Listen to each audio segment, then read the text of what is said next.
Gopi Jana Balaba Giridharadari. Gopi Jana Vallabha Girivaradari. Yashodanandana Braja Jana Ranjana. Yashodanandana Braja Jana Ranjana. Yashodanandana Braja Jana Ranjana. Yashodanandana Braja Jana Ranjana. Yamunatira Vanachari. Yamunatira Vanachari. Yamunatira Vanachari. Yamunatira Vanachari. Jaya Radha Madhava Kunja Bihari. Jaya Radha Madhava Kunja Bihari. Jaya Radha Madhava Kunja Bihari. Jaya Radha Madhava Kunja Bihari. Gopi Jana Vallabha Giridharadari. Gopi Jana Vallabha Girivaradari. Gopi Jana Vallabha Giridharadari. Oh, really? Okay. Okay. Gopi Jana Vallabha Girivaradari. Yashodanandana Braja Jana Ranjana. Yashodanandana Braja Jana Ranjana.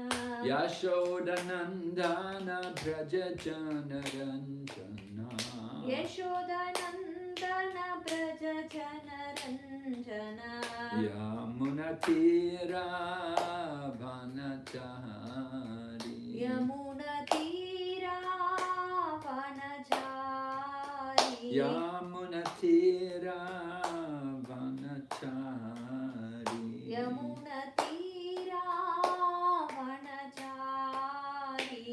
Hare Krishna, Hare Krishna, Krishna Krishna, Hare Hare, Hare Rama, Hare Rama, Rama Rama, Hare Hare.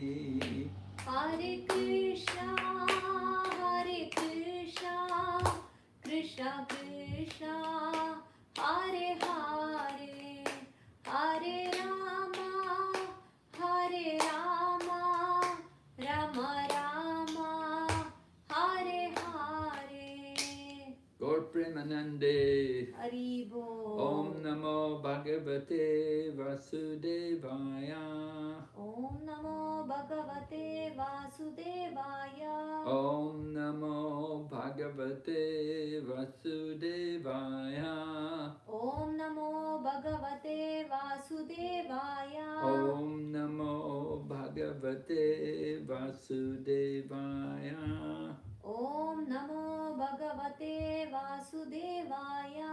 Narayanam Namaskrityam Narayanam Namaskrityam Naram Chaiva Narottamam Naram Chaiva Narottamam Devim Sarasatim Vyasam Devim Saraswatim Vyasam Tato Jayamudiraya Tadojaya Mudiraya Nustapraeshu Vabhadreshu Nashtaprayeshu Abhadreshu Nityam Bhagavata Sevaya Nityam Bhagavata Sevaya Bhagavati Uttama Shloke Bhagavati Uttama Sloke Bhaktir Bhavati Naishtaki.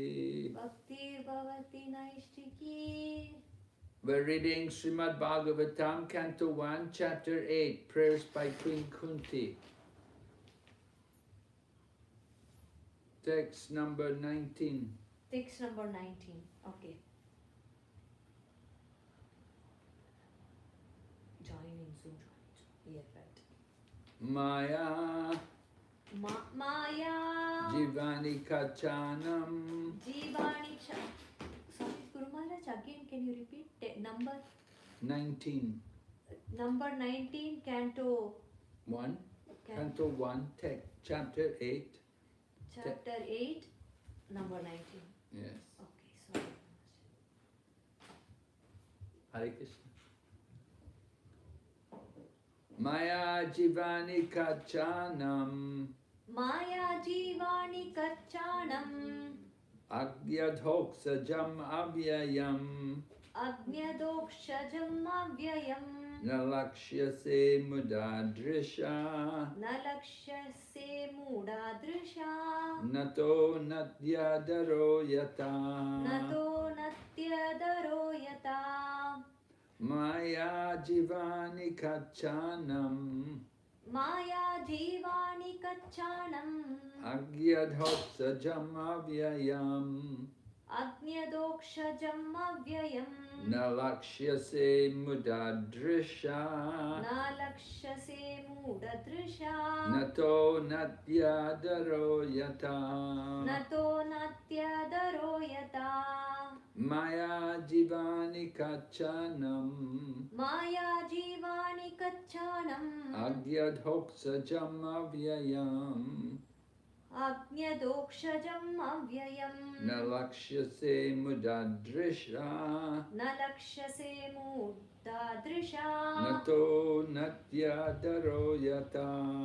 Nato Natyadaro Yata Maya Jivani Kachanam Maya Jivani Kachanam. Agnyadokshajam Avyayam Agyadhoksajam Avyayam. Nalakshase Mudadrisha Nalakshyase Mudadrisha. Nato Natyadaro Yata Nato Natyadaro Yata. Maya, Maya deluding. deluding Jivanika, Jivanika curtain. curtain Achanam, Archanam covered by. covered by Agnya, Agnya ignorant. ignorant Adhoksajam, Adokshajam beyond the range of material conception. beyond the range of material consumption Transcendental. transcendental Avyayam, Avyayam irreproachable. irreproachable Na, not Lakshyase, Lakshyase observed. observe Mudadrisha, Mudadrisha by the foolish observer. by the foolish observer Nata, Nata artist. artist Natya, Natya Dara, Dara dressed as a player. dressed as a player Yata, Yata as. as Translation. Being beyond the range of limited sense perception, you are the eternally irreproachable factor covered by the curtain of deluding energy. You are invisible to the foolish observer, exactly as an actor dressed as a player is not recognized. Purport by Srila Prabhupada. In the Bhagavad Gita, Lord Sri Krishna affirms that less intelligent persons mistake him to be an ordinary man like us, and thus they deride him. The same is confirmed herein by Queen Kunti. The less intelligent persons are those who rebel against the authority of the Lord. Such persons are known as asuras. The asuras cannot recognize the Lord's authority. When the Lord himself appears amongst us as Rama, Narsimha, Varaha, or in his original form as Krishna, he performs many wonderful acts which are humanly impossible. As we shall find in the 10th canto of this great literature, Lord Sri Krishna exhibited his humanly impossible activities even from the days of his laying on the lap of his mother. He killed the Putana witch, although she smeared her breast with poison just to kill the Lord. The Lord sucked her breast like a natural baby, and he sucked out her very life also. Similarly, he lifted the Govardhan hill just as a boy picks up a frog's umbrella, and stood several days continuously just to give protection to the residents of Vrindavan. These are some of the superhuman activities of the Lord described in the authoritative Vedic literatures like the Puranas, Itihasas, and Upanishads. He has delivered wonderful instructions in the shape of the Bhagavad Gita. He has shown marvelous capacities as a hero, as a householder, as a teacher, and as a renouncer. He is accepted as the Supreme Personality of Godhead by such authoritative personalities as Vyasa, Devala, Asita, Narada, Madhva, Shankar, Ramanuja, Sri Chaitanya Mahaprabhu, Jiva Goswami, Vishwanath Chakrabarti, Bhaktisiddhanta Saraswati, and all other authorities of the line. He himself has declared as much in many places of the authoritative literatures. And yet, there is a class of men with demoniac mentality who are always reluctant to accept the Lord as the supreme absolute truth. This is partially due to their poor fund of knowledge and partially due to their stubborn obstinacy, which results from various misdeeds in the past and present. Such persons could not recognize Lord Sri Krishna even when he was present before them. Another difficulty is that those who depend more on their imperfect senses cannot realize him as the Supreme Lord. Such persons are like the modern scientists. They want to know everything by their experimental knowledge. But it is not possible to know the Supreme Person by imperfect experimental knowledge. He is described herein as adhoksija, or beyond the range of experimental knowledge. All our senses are imperfect. We claim to observe everything and anything, but we must admit that we can observe things under certain material conditions only, which are also beyond our control. The Lord is beyond the observation of sense perception. Queen Kunti accepts this deficiency of the conditioned soul, especially of the women class who are less intelligent. For less intelligent men, there must be such things as temples, mosques, or churches, so that they may begin to recognize the authority of the Lord and hear about him from authorities in such holy places. For less intelligent men, this beginning of spiritual life is essential, and only foolish men decry the establishment of such places of worship, which are required to raise the standard of spiritual attributes for the mass of people. For less intelligent persons, bowing down before the authority of the Lord, as generally done in the temples, mosques, or churches, is as beneficial as it is for those advanced householders to recognize as it is for those advanced devotees to meditate upon him by active service. Om Jnana Timirandasya Jnananjana Shalakaya Chakshurunmilitam Yena Tasmai Shri Gurave Namaha Vanchakalpatarubhyascha Kripa Sindhubhayeva Cha Patitanam Pavanebhyo Vaishnavebhyo Namo Namaha Jai Shri Krishna Chaitanya Prabhu Nityananda Shri Advaita Gadadhar Shri Vasadi Gaur Bhakta Vrinda Hare Krishna Krishna Krishna Hare Hare Hare Rama Rama Rama Hare Hare. Translation again. Being beyond the range of limited sense perception, you are the eternally irreproachable factor covered by the curtain of deluding energy. You're invisible to the foolish observer, exactly as an actor dressed as a player is not recognized.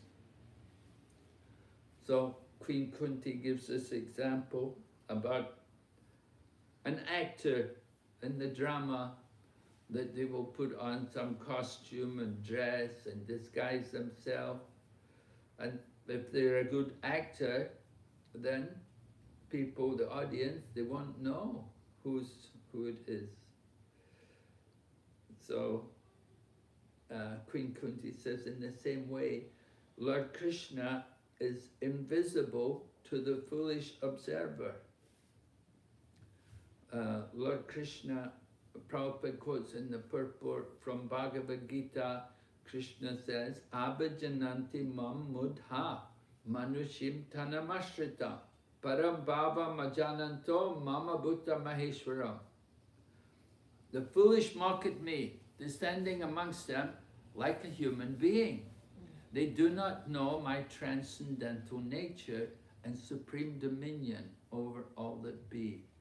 So it's similar to this verse. You can see the comparison. Queen Kunti is saying the same thing. How Lord Krishna, he can disguise himself like an actor on the stage. So in the same way, Lord Krishna appears in this world, and he's the Supreme Lord, but he comes like an ordinary person. And he has a mother and father, and he has his brother and sister, and he has his family, and he gets married and everything. He has children. So it appears like he's an ordinary person. But at the same time, the Lord performs many activities which are not ordinary, which are not done by any ordinary human being. And Prabhupada gives examples, like how Lord Krishna killed the demon Putana when he was a small baby. Although Putana came to kill him, Krishna took out the life air of Putana. And then he says also Krishna picked up the Govardhan hill and held it up for 7 days and nights. You know, for all the people of Vrindavan, they were all saved by the power of Krishna. And not only does he come as Krishna, but he comes in many different forms also. Lord Krishna is Anantarup. He comes at different times in different places, and he appears in even different species of life. Just like he comes as Matsya, the fish, and he comes as Kurma, the turtle, and then he can come also as a half man, half lion, as he does with Lord Nrsimhadev. But he comes also as a human being, and he came as Lord Ramachandra.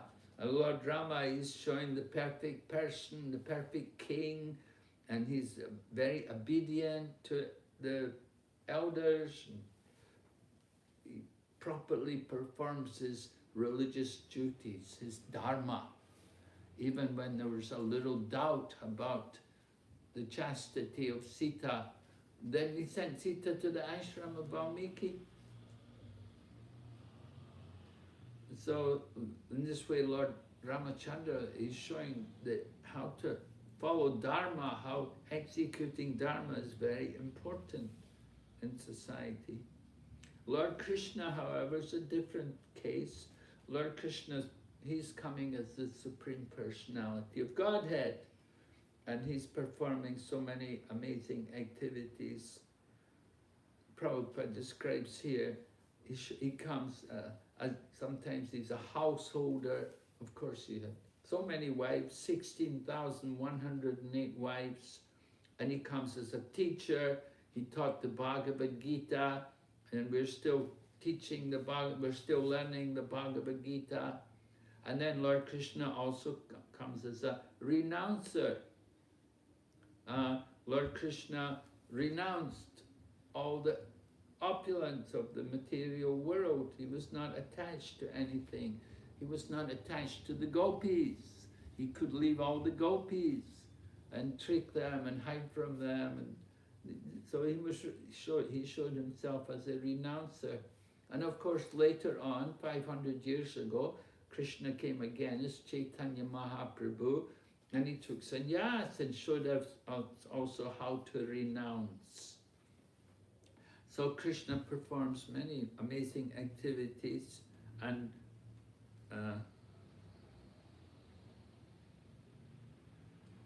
he is accepted as the Supreme Lord by so many great names, great personalities.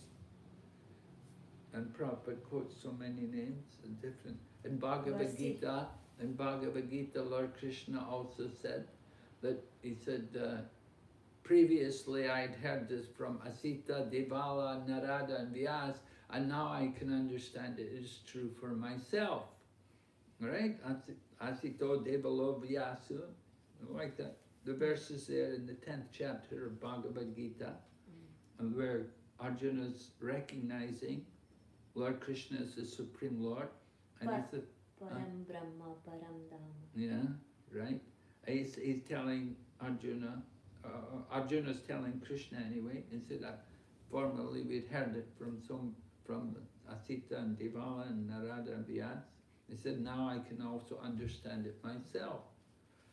And so, although Krishna has that position, he's recognized by saintly persons. There's always people who cannot understand these things. Not everybody's able to understand Krishna as the truth, right? And there are the two kinds of people. There's the devotee and there's the demon. So those people who have the demonic mentality, they cannot understand the position of Krishna.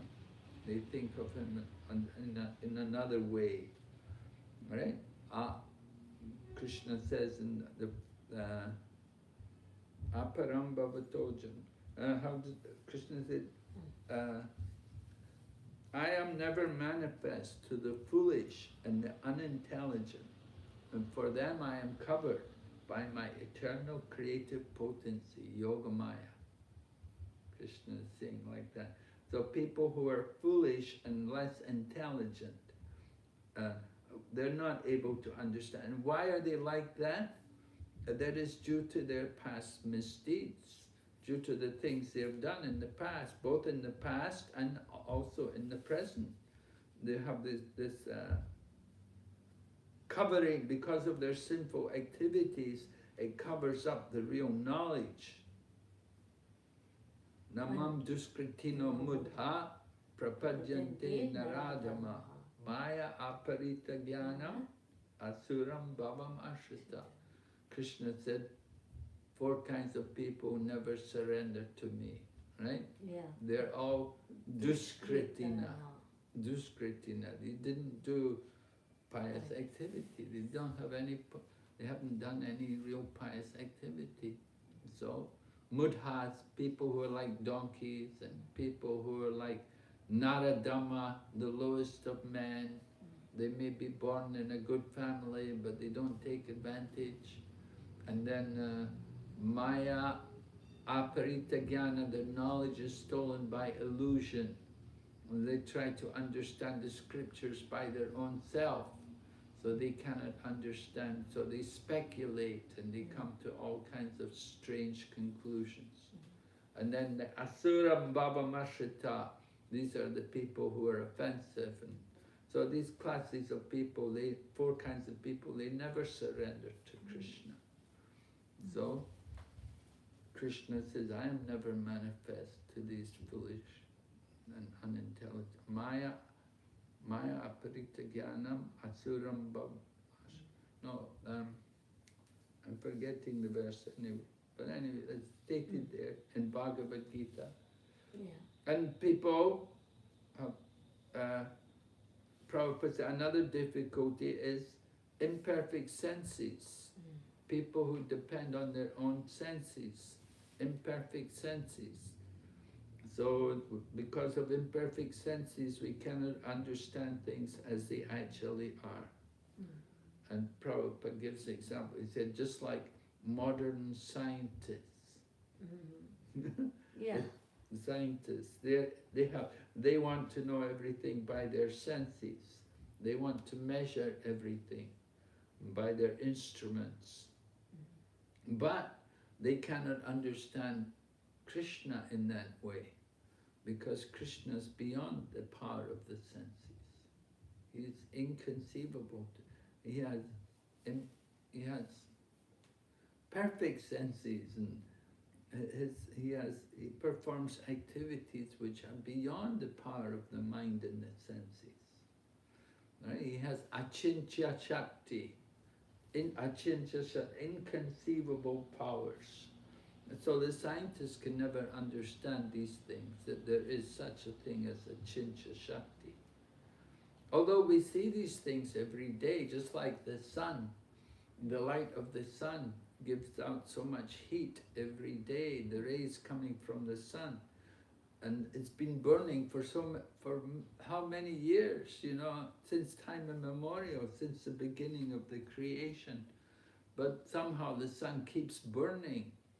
We light a fire, you burn a fire, you have to put more fuel on the fire all the time. But the sun every day is giving off so much heat and light, and it's never exhausted. So this is achintya shakti. You see, so there's examples which we see every day of achintya shakti. And we see, for example, electricity. We use electricity, but we cannot see electricity, but we use it. We don't see it, but we use it all the time. So there are so many things which we don't see, we don't have the power to see with our senses. In the same way, Lord Krishna is beyond the power of the mind and the senses. So we want to understand Krishna, it's only possible. How can we understand Krishna? Only by His mercy. He has to give us His mercy. Then He reveals Himself to the devotee. Not by our efforts, but by Krishna's mercy. We can try ourselves trying to search out, to understand Krishna. Prabhupada said, just like if we go out at night and we want to see the sun, you may shine a big light up in the sky, but you'll never find the sun, right? In the night, you won't find the sun. But in the morning, the sun rises on its own accord. And the same way, Lord Krishna, He hides Himself from everyone, but when He wants to, He can reveal Himself also. He can reveal Himself also, just like He revealed Himself to Arjuna when He was speaking Bhagavad Gita at Kurukshetra. At that time, Krishna revealed Himself to Arjuna. He showed the Kala Roop, the form of time, and then He showed His forearm form to Arjuna, and then Arjuna understood, and he said, now I understand, that you are the Supreme Lord. So Lord Krishna covers up Himself. Why does He cover up Himself? Because He likes to enjoy the intimate dealings with His devotees. He enjoys people treating Him like an ordinary person. Just like sometimes even a great king will disguise himself as an ordinary person just to go out into the world and just to be with people. But when he's a king, people are always showing so much awe and reverence. They're giving so much respect and everything. So you get tired of all of that after some time. And you want to just be an ordinary person and just to move incognito without being recognized. So Lord Krishna does like that also. He's the Supreme Lord, and the Brahmanas, they're chanting prayers and worshipping him and reciting so many mantras and so doing so many things to honor him. But Lord Krishna gets more pleasure from his intimate devotees, like Mother Yashoda. And Mother Yashoda can get angry at Krishna. She can chase him and capture him and tie him up. And so this is Lord Krishna's dealing with his devotees. He enjoys playing with the cowherd boys. The cowherd boys will climb on his back and they'll steal his food and hide from him. They play so many games with each other. Lord Krishna enjoys these dealings. Lord Krishna enjoys being with the gopis and experiencing also how much the gopis love him. And the gopis, they don't think of Krishna as God. They simply just think he's a cowherd boy. Just like Mother Yashoda, she doesn't think of Krishna as God. Even when they told Mother Yashoda, Krishna picked up the Govardhan hill, Mother Yashoda would say, oh, I don't think my son could do it. It must have been Nanda Maharaj. It must have been my husband.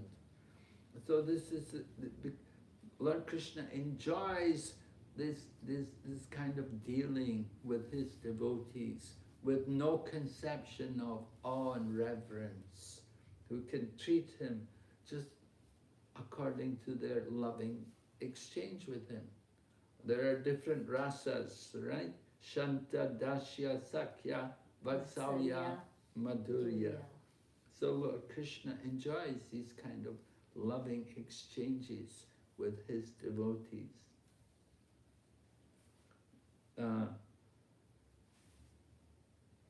Prabhupada says, we claim we can observe everything, but we have to admit there's certain things which we cannot see. They're just beyond our power to understand. So Queen Kunti, she understands this deficiency of conditioned souls. Right? There's conditioned souls and liberated souls. The liberated souls, they're perfect. They know everything. They can see everything as it is. But the conditioned souls, you know, we are common people. We are conditioned souls. We're bewildered by the material energy. So Queen Kunti understands that. And she knows that the Lord is beyond the power of our senses.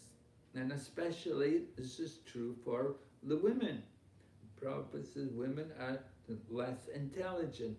Less intelligent in the sense that they're very kind-hearted and soft-hearted, and often they can be cheated and taken advantage of. Just like even Mother Sita was cheated by Ravana, and it's how Ravana came to kidnap her. Took advantage of the soft-hearted nature of a woman. So, similarly, men are also less intelligent. Not just women, men in Kali Yuga were all unqualified. So men are also less intelligent, and Prabhupada said that's why we have to have things like temples and mosques and churches, because then we begin to recognize the authority of the Lord. Bow down, just like we see the Muslim people bow down when they offer their prayers, when they pray every day, they're bowing down. I was in the Middle East, in Abu Dhabi, and it was on Friday, in the midday, and the whole center of the town was all full of people. In every street, in the road, people all put their mats down and they were bowing down, doing their prayers. Yeah, it is open.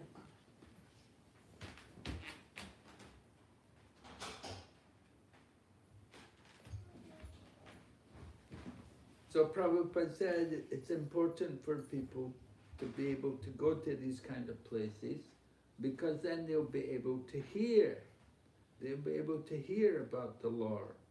Hearing is actually the beginning, you know, we have to hear. It is said in the Chaitanya Charitamrita, love of Krishna is in the heart of everyone, but it has to be awakened by hearing. Nityasthita Krishna Prem Sadhya Kabunai Shravanadi Shudachite Karihi Udai. So hearing is really essential for people. They have to hear, and they have to hear from authoritative people. And if they can hear in a holy place, then it's even more beneficial. And so some Prabhupada talks how some people they're against putting up temples and building temples. But Prabhupada said these things are important because it helps people to become more qualified to understand spiritual life and to understand the Supreme Lord. If they don't hear, then they just depend on their own mind and senses, their own imperfect judgment. But if they can hear from the scriptures, and they hear from the holy man like that, then it's very beneficial for them. And going to the temple or the church or the mosque, whatever, they learn to accept the authority of the Supreme Lord. And they do things like bow down, you know. It's very important train the young children, get the young children, train them to go to temple and teach them to bow down. And that way, it's very good training, start to their life for them, to go and hear about the Lord. So devotees, Prabhupada said, advanced devotees, they meditate on active service, but people in the beginning of their spiritual life, they have to actually do these things. They have to go to the temple, they have to see the deity, they have to learn to respect the deity, to bow before the Lord, and like usually people would bring something to offer, bring some flour, or bring some rice or something or some vegetables, and like that to offer to the Lord. And just by doing these things, they make advancement. You know, by offering things to the Lord, then they get spiritual benefit. And so this is why it's important to have temples. And we see there are places like we were in one town, we went on Harinam on Saturday there at Bedam. I forget. Yeah, Burn? Not Burn, but another place. Anyway, in Harinam, from the temple. Yeah, we went to this one town in Switzerland, and there was a big church there. You know? Yeah. There was a big church, and we all went. It was open to the public to go in. You know, people could go in, and people would go in and take pictures and everything there. But nobody was hearing. You know, nobody was hearing anything. You know. Nobody is even offering obeisances. Yeah, very few people, very rare anybody was taking advantage to go and pray there, you see.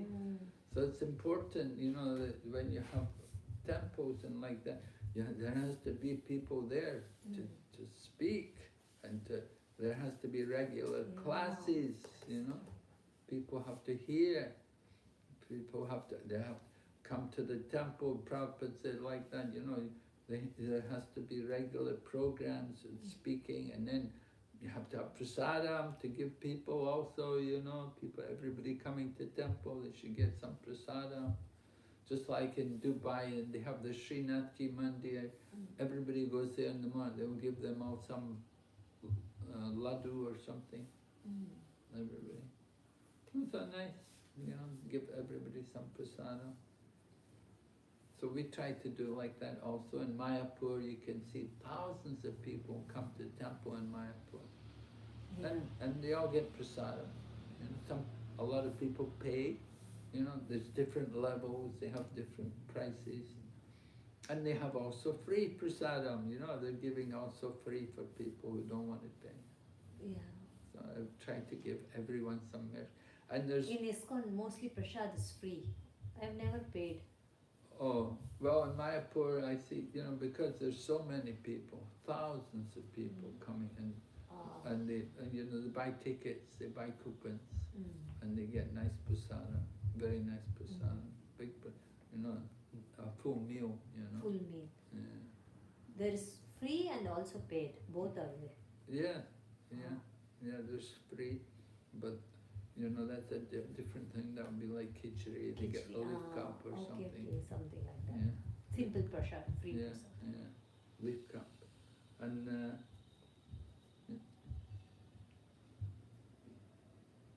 so giving prasadam. That's one part, coming to the temple, but people shouldn't just think, oh, go to the temple to get prasadam. They should come to hear. You know, we want people to hear. We have to give spiritual knowledge. So in Mayapur also, they have a lot of places where people are sitting and preaching and giving discourses going on. You know, because most of the people come Bengali, you know, they want to hear Bengali. So the devotees, the local devotees are there and they're preaching every day, giving classes. So this is important for people to hear. You have a church or a mosque or a temple. These are places where people should come to cultivate their spiritual life, you know. And of course we want to bring people together to understand there's one God. It's not Hindu, it's not Muslim, it's not Christian, it's the one God for everyone. But he has many different names. You know, so different paths, different processes. We offer our respects to all these different religions. But the real religion is to develop love for God. Love for God. The goal, what is the goal? Mahaprabhu said, Prem Punarto Mahan. The goal of life is to develop love for God. And love for God means you love all living entities. You know, not that we will discriminate against people. Or you don't want to, you know, be violent or killing people or like that, you know, who are of a different faith or something. Yeah, right. We have to see God in the heart of everyone, right? That's the real spiritual vision, that you see God in the heart of everyone. So Kanishta devotee, he only sees God in the temple. He can offer his respect to the deity, but he doesn't see God in the heart of all the people. And so a more advanced devotee, Madhyama devotee, he sees the Lord is also in the heart of all the people. And he can respect all people as part and parcel. And that's the Madhyama devotee. Uttama devotee, he's thinking everybody is already a devotee. Uttama, the topmost devotee, he sees everyone engaging in Krishna's service. So we try to understand, we have to understand Krishna. We have to understand that it's not an easy thing. But by the mercy of the devotees can reveal. There's a nice verse in the Mahabharata, which is stated also in the Chaitanya Charitamrita. It says, Tarko pratishta shrutayo vibhina nasavrishiryasya natam binyam. Dharmasya tadvam ne tam gohayam mahajano yena gata sapanta. This is a famous verse. Tarko pratishta means dry arguments are inconclusive. You want to understand God just by arguing, that won't get you anywhere. Tarko pratishta and shrutayo vibhina. The Shruti means the Vedas.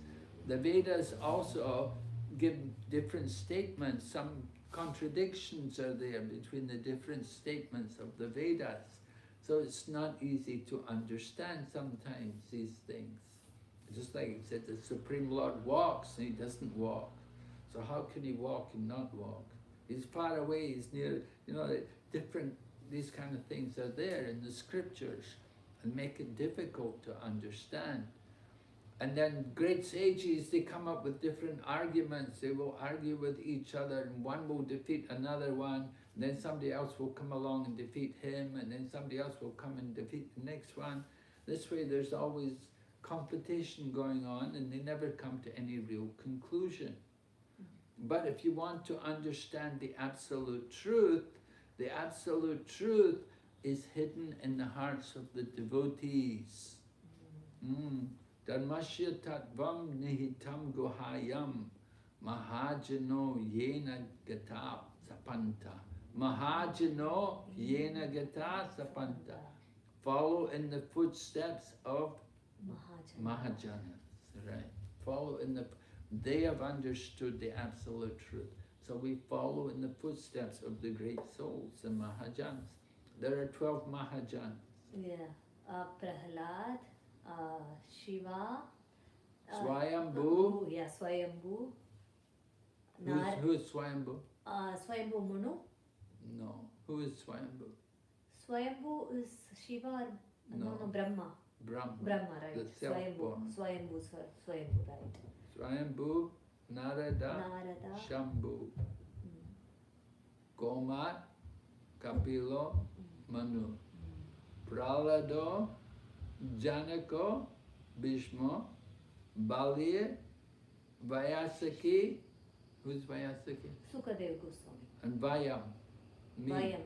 Yamaraj. Yamaraj, right. 12 Mahajans.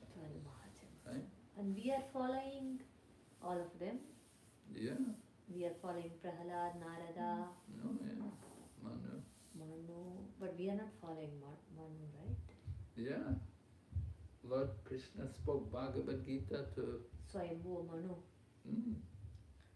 Yamaraj didn't speak anything. Yamaraj, you know, it's there in the Bhagavatam, Yamaraj speaking to Yamaduras. Right. Yes, the Ajamila story is there. Ajamila story is speaking a lot. Yeah. So we are following all of them. Oh yeah. Shiva's praise is also there in Bhagavatam. Yeah. Mahajanas. So what is it? Where are they? How many of them are brahmacharis? How many are sannyas? Are they? You know, there's some are grihastas and some are renunciants. Yeah. Swayambhu Brahma. Does he have a wife? Yes. Brahma has a wife. Swayambhu. Swayambhu, Narada. Narada don't have. Brahmachari. Shambhu has a wife. Swayambhu, Narada. Kumara. Kumara is brahmachari. Kapila. Brahmachari. Manu. Manu is wife. Prahlad. Prahlad has a wife. Janaka. Has a wife. Bhishma. Brahmachari. Bali also householder. Vyasaki brahmachari. And Vayam householder. So we had 5 brahmacharis, right? Narada, Kumaras, Sukadeva Goswami, 2 more we did. Kumara, Kapila. Kapila, right. Kapila, right. Yeah. Out of the 12, we have more householders. Yes, but they're all Mahajans. Mahajans. So we have to follow the Mahajans, right? The absolute truth. And that's also stated by Yamaraj also, that we should follow the Mahajans. And so, by following the great souls, then you can be sure to achieve the right destination. But if we go independently, follow our own path, take our own path like that, then we don't know what will be the result. We don't know where Right. So it's important to follow the Mahajans. Yeah, And the modern day Mahajans, we have the modern day Mahajans. Prabhupada writes about the modern day Mahajan, Bhaktisiddhanta Saraswati Thakur, and like that. And Prabhupada's like a Mahajan, you know. Yeah. So we follow these people by following them. And then we can come to understand the Lord. All right, any questions here? There are so many people joined in Zoom. If you have any questions, you can ask. Unmute and ask. Hare Krishna, Guru Maharaj. Please accept my humble obeisances. With glory to Srila Prabhupada. Guru Maharaj, I have a doubt. We have Paramatma in our heart. So, as a conditioned soul, am I audible? Yes. You are audible. Yeah. As a conditioned soul, right? Can I also feel and hear in in taking some decisions, or when I just want to know how can I hear the Paramatma's response in some actions if I have to do, or if I'm doing something wrong, he will definitely intimate me, but I couldn't feel it now. So how should I cultivate that listening to the Paramatma in my heart? Yes, right. We can easily cheat ourselves. We can think, oh, God, Krishna is telling me from the heart, I have to do this. And actually, it's not really coming from the Paramatma, it's coming from our own mind. So we have to be very careful about trying to take direction from the Paramatma. Because unless we're very, very pure, we may cheat ourselves and we're actually not hearing Krishna, but we're hearing our own mind. So how do we know? We have to check everything with sadhu, shastra and guru. It's not enough to just say that, oh, Krishna from the heart told me to do this. We have to confirm everything with the sadhus and with the shastra and guru. Then you can be sure. So this okay. And And even when I chant, he will be accepting that, Maharaj, when I chant my Hare Krishna mantra, or it should be of very high quality. Just think of it. What do you mean? When I chant the Hare Krishna mantra, when I do my rounds, will the Paramatma in my heart be listening to me, or it should be of more quality? Krishna in the heart telling you should chant better? Yeah. Well, yes, that's kind of a good advice, yes. If Krishna if we're feeling from the heart that I should chant with more quality, I should try to pronounce the mantra better, I should try to chant with more feeling. Yeah, that's good, that kind of thing, that kind of feeling from the heart, that's very good if you're thinking like that. Yeah, that's definitely a positive thing, to think like that, that Krishna in the heart may be telling us that we should chant better, we need to chant better, we need to try to improve our chanting. So that kind of inspiration from the heart, that's definitely coming from Krishna, because that's in line with pure devotional service. So, yeah, I think you don't have to worry about that kind of thought which is coming in your mind is good, very good. And we encourage you to follow.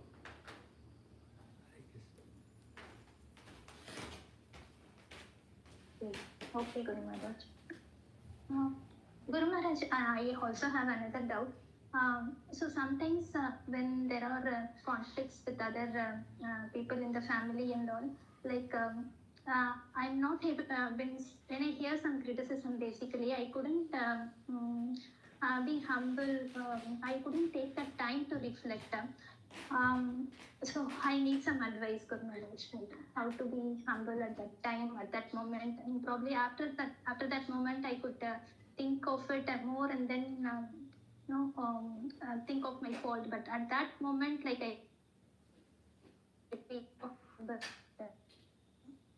You mean with the family? I'm reacting back. With the family members? Yes, especially with the family members, at least with other people, like I could handle it better. But within the family, I react little heavy. She's asking how to handle the criticism. Family members are telling you are not responsible, you're not doing good, some things like that. Well, yeah, I mean, It's always like I have to prove myself. Yeah. people are being critical. We should appreciate. We should think, yeah, you're right. I should try to do better. And you can ask them, please bless me, help me to try to improve. You know, if people are being critical of you and finding fault, then you can thank them and think, you are very kind to me to help me to improve. So please help me. Give me your blessings and help me to improve. I think that's a good thing. If somebody praises you, it's not very good. But if people are critical of you and find fault with you, that's better. Because it will help us to always try to do better and try to improve. Yeah, right. We should be happy to hear that kind of thing, to hear some criticism of us. Yeah, I have to do better. We should think, yeah, you're right. So please help me. Please give me your blessings and help me to improve. Okay. But if somebody's praising you, you're not praised, that, oh, that's not good, because then you'll think, yeah, I'm so great, you know, I'm such a great devotee, and so that's not good for us. A devotee wants to be humble, and we think of ourselves as very fallen. So if somebody criticizes us, they're really our friend. And we're grateful for that, because it will help us to try to do better and to watch out for more faults. We'll become more conscious of our service and try to do better. So I don't think you need. I don't think you need to worry about that. If people are being critical of you, I think that's nice. It's good. Take it seriously. And don't feel bitter that, oh, who are you to tell me, you know. Don't take it badly, but see it in a positive manner, that this is actually good for me.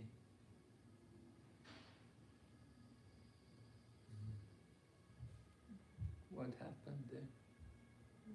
Unstable connection. Yeah, she's back. It was a network problem. Sorry, I'm back. Network problem. Oh, okay. She's back. Okay. When I was Guru Maharaj, when I was cooking initially, after I got married, I got a lot of school. Like anything I cook, my husband will say, "Oh, this is really not good." Sometimes, but sometimes it's good, right? To improve the cooking. Yes, yeah. Yeah, we always want to try to improve cooking. Yeah. It's a challenge. Okay. Hare Krishna. Don't touch his legs. Hare Krishna. Just dooratlan searchko. Oh, sorry. You can offer obeisances. Yes, very good. Hare Krishna. Hare Krishna. Have a good day. Sorry. It's okay, no problem. Someone has any doubts, you can ask, and what's the time? Okay. Yeah. Hare Krishna. Yes. Hare Krishna. Am I audible? Yes. Yes. Go ahead. Hare Krishna, dear Guru Maharaj, please accept my humble obeisances of Lord Srila Prabhupada. Guru Maharaj, recently I heard such an opinion. When we distribute prasadam, and we shouldn't say that this is prasadam, this is the offering of God, because some people can be very offensive to this prasadam, and it's turned out that we encourage them on some offense to prasadam, if we said. So we should be careful, and we shouldn't say that this is prasadam. So Guru Maharaj, how can you comment such an opinion?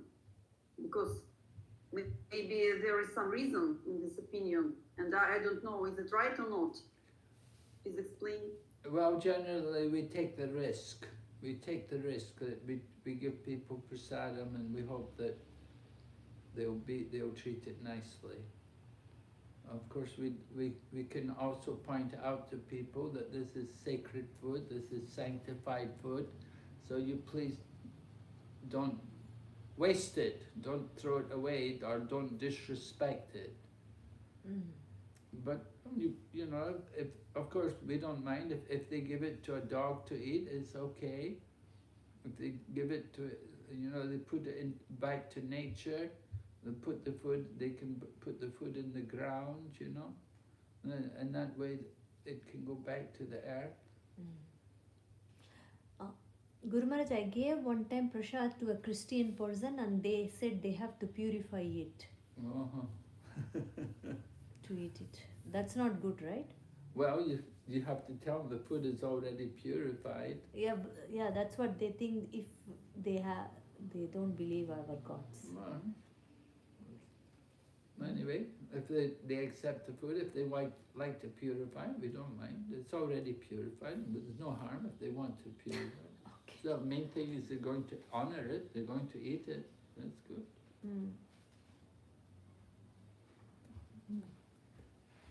So, Guru Maharaj, I thought in that case that anyway people can get some sukriti to meet Vaishnava and to see prasadam and to hear about the offering of God and so on. So this is a big sukriti for them anyway. Yes, definitely. You give people prasadam, it's a sukriti. They get a lot of benefit by accepting prasadam.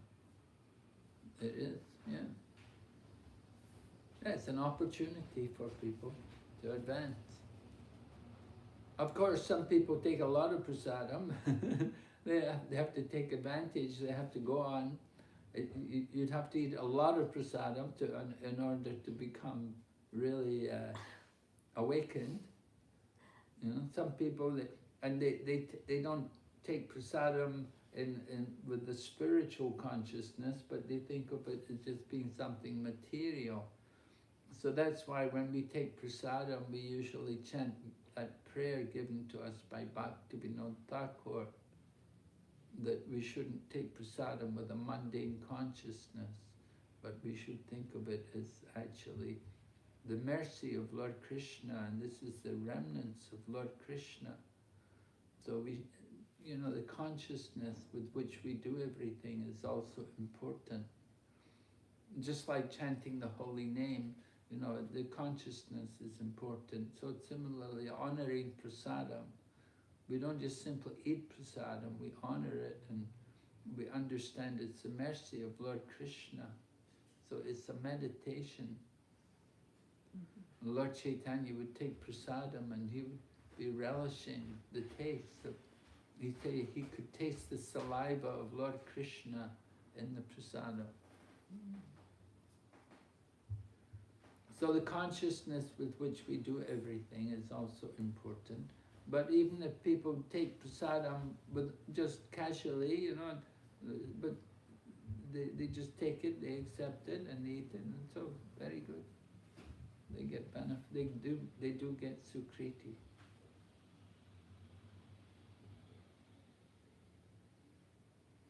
Oh, okay. Thank you very much, Guru Maharaj. There is one more question I see. Oh, really? Who said? Ruslan.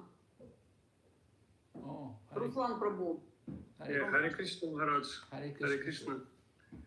Please accept my humble obeisances. All glory to Srila Prabhupada.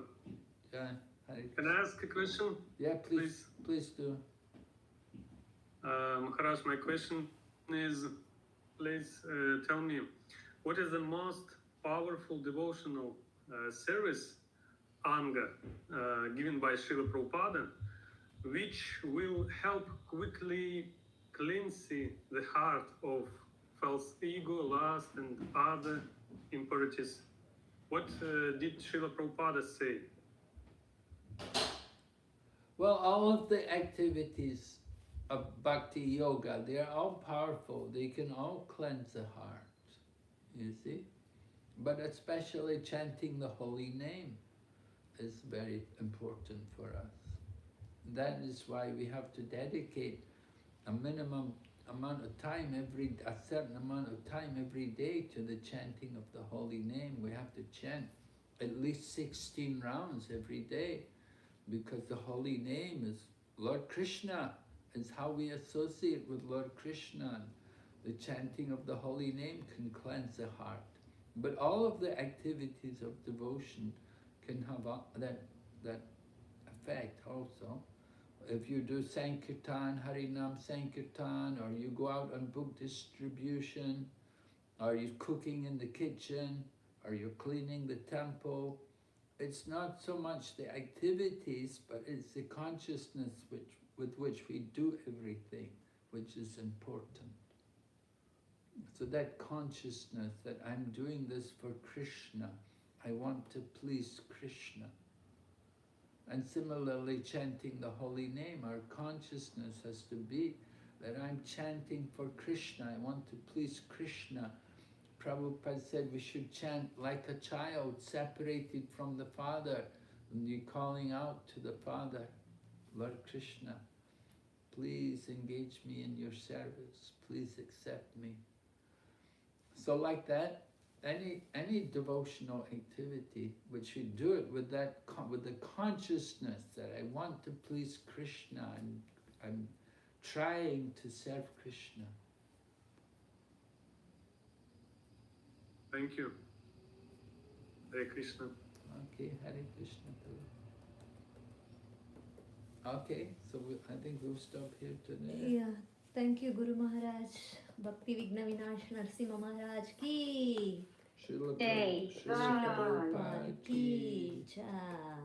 Gaur Vrinda ki. Jai. So thank you all devotees for joining, and we will meet tomorrow. Hare Krishna. Hare Krishna. Okay.